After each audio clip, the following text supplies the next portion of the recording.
With the first overall selection, the Edmonton... Oh, they didn't win the draft Really? Edmonton... Oh, this is awkward. What's going on, everybody, and welcome to my 2018 NHL mock draft. So in this video, it's going to be a hot take mock draft. So I'm going to go off the board a little bit. We're going to make it a little bit fun. But if any of this happens, I look like a genius. And if any of it doesn't, well, it was just a fun hot take. I got the Brent Burns t-shirt on. We're all ready to go. I'm going to do 1 through 10 in this video. And then maybe at the end, I'll run through 10 through 30 really quickly. Sorry, 10 through 31. We got Vegas now. Regardless, my complete list will be in the description. So with the first overall selection, let's go. Okay, this feels a little bit better. We're in the Buffalo jersey here. Buffalo, bring back the slug. With the first overall selection, it's no surprise they're going to pick franchise defenseman Rasmus Dahlin. What's not to love? They got pieces in place. They got Risto. They got Jack Eichel. They need to find a goalie. They got Sam Reinhart. They got the young pieces coming up. Alex Nylander. What's not to love about this team adding a franchise defenseman? They're going to be scary. With the second overall pick, it's a no-brainer. Once again, that Carolina, sorry, I don't got a Carolina sweater. They are going to pick Andrei Svechnikov from the Barrie Colts. 40 goals in 44 games. Like, how can you go wrong with that? 6'3", he can score at will.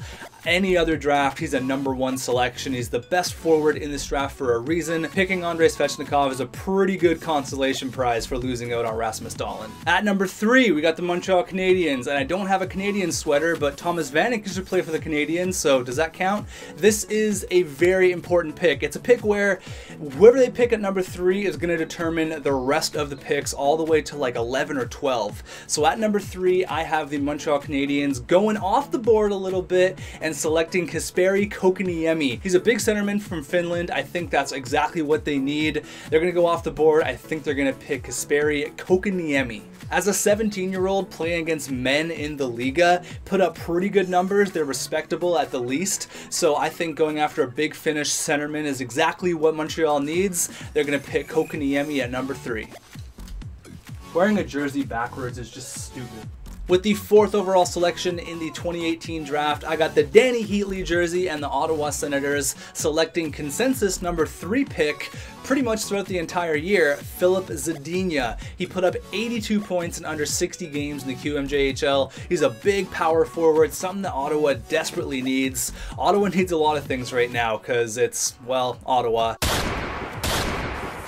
But I think Filip Zadina is going to fit the bill perfectly. If Ottawa can run away with Filip Zadina, that's awesome. Now there should be an asterisk on this pick because either this pick is going to be Colorado's or their first round pick from next year is going to be Colorado's. It was involved in the Matt Duchene trade. But just for the sake of the mock draft, I'm going to say Ottawa is going to keep the pick and they are going to get Filip Zadina. Now with the 5th overall selection, Arizona can go a few different ways here. They can go with a talented defenseman that's still on the board, or they can go with Brady Tkachuk, and that is going to be my prediction. Arizona is going to take Tkachuk at number 5. His dad played for the team. He's probably the best forward available. I mean, there's still some other ones deep down there that we'll talk about later, but I think he's a tremendous prospect. We saw what he could do in the World Juniors. He's almost NHL ready. It looks like all signs pointing going back to BU for next year, so he's a couple years away, but Arizona is building that prospect pool, and Arizona will be good one day. I promise you that. Clayton Keller is the real deal. If they can add Brady Tkachuk to that mix, it's looking pretty good for Arizona. And at number 6, the Detroit Red Wings have a few different options, but I think they're going to go with this specific player. Some people have him as high as 3, but I'm going to say at number 6, Detroit is going to pick Quinn Hughes. He's the youngest player in the NCAA this year, played in University of Michigan, so why not bring him to Detroit? He's a sick, sick prospect. If he falls to number 7 for Vancouver, as a Vancouver fan, I will be ecstatic, but I think Detroit's going to make the right move, and they're going to pick Quinn Hughes out of the University of Michigan. So at number 7, the Canucks have a few different options, and I'm going to be a little bit biased because they are my favorite team, but the only option they should be considering is bring back these jerseys. But I think they are going to select at number 7, fresh off a Memorial Cup, that is Noah Dobson. Put up very good numbers in the QMJHL. Now there's some concern because is the Q really a good test of talent, but I think he's exactly what the Canucks need. He's a few years away, which is fine. Don't rush the rebuild. I think at number 7, 100% Noah Dobson is a great selection. There's still a few really good defensemen out there with Adam Boqvist or Evan Bouchard. Either way, I think they're going to go with the defenseman nonetheless, and since it's a hot take, let's go with Noah Dobson. Now at number 8, we got the Chicago Blackhawks. Now as a Canucks fan, I cannot legally own anything with the Chicago Blackhawks logo on it, so I got nothing, but I think they are going to hit a home run with this selection. That is Oliver Wahlstrom. Why not pick this guy? He looks so good. He's fresh out of the US developmental program. He absolutely tore it up. He's going to look really good on a line with Kane and Taves in a few years. In my opinion, he's one of the sleepers in the draft, even though he's in the top 10. Could be some sort of a Casey Middlestad, Elias Pettersson type thing where they were drafted out of the top 5 but still could have a huge impact. I think Oliver Wahlstrom is a home run for the Blackhawks. I guess since the Canucks lost in '94 to the Rangers, I don't have any Rangers gear either. So with that 9th overall selection, I think the New York Rangers are going to select out of Sweden, Adam Boqvist. They traded away their captain, Ryan McDonough. They need to start rebuilding that defensive core. I think Adam Boqvist is a few years away as he's only 17 years old. But I think straight out of the draft, he's going to be a great prospect. You're going to have to grow him. Maybe he stays in Sweden for 1 or 2 more years, then comes over and adapts to the North American game. But since they traded away Ryan McDonough, I think it makes sense for them to take a defenseman, and Adam Boqvist is a pretty damn good choice. It feels weird not being in the top 3 in an Edmonton Oilers jersey, but with the 10th overall selection, rounding out 1 to 10, I have the Edmonton Oilers finally picking a defenseman, and that is Evan Bouchard out of the London Knights, a power play quarterback. He had 87 points this year as a defenseman. There's some issues with his skating, but I think that can all be looked over once you start growing him as much as you can in the AHL, and eventually he could be your top 2, top 4 power play quarterback, which is exactly what Edmonton needs. They need a guy to feed McDavid on the power play, and Evan Bouchard could very well be that guy.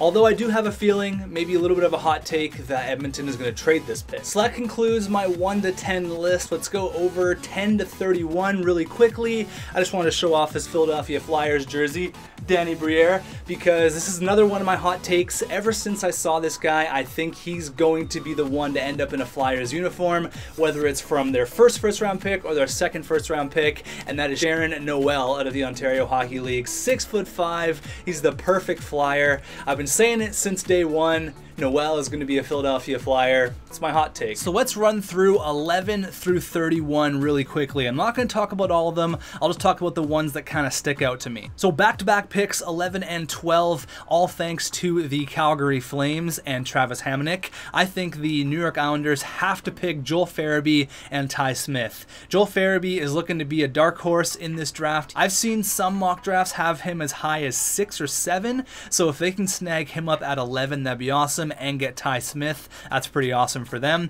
Thank you very much, Calgary. If they can get a forward and a really good defenseman, that's a home run for the New York Islanders. At 13, I have Joe Veleno going to Dallas, a big powerful centerman. I think that's a great pick for them. At 14, I got my boy Noel going to the Flyers. That's my hot take.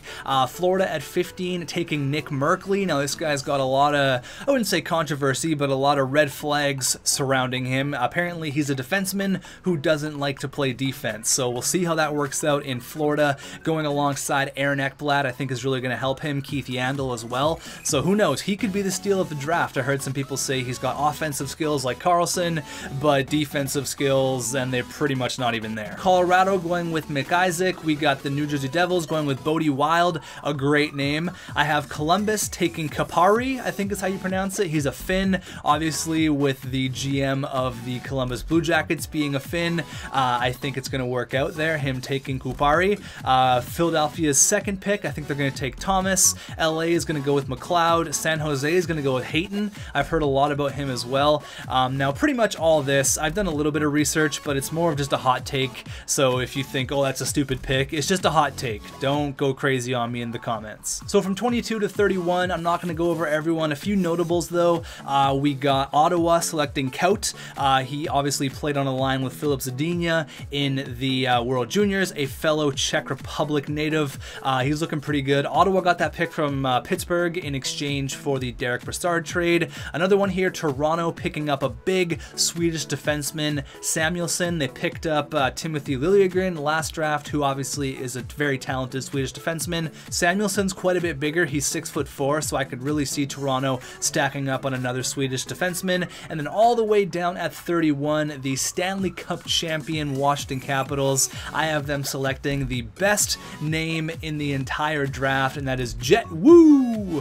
What a name, Jet Wu. That's it. That's my hot take mock draft. Let me know your mock draft in the comments. Obviously, the draft is tomorrow, so I'm getting this out at the last minute. I had a lot of fun doing this. I wish I could have went through every single team and showed you guys more of my jersey collection. I hope you guys all enjoy the draft. Let me know your mock drafts, and I will talk to you probably on July 1st. We're going to have a lot of trades for free agent day.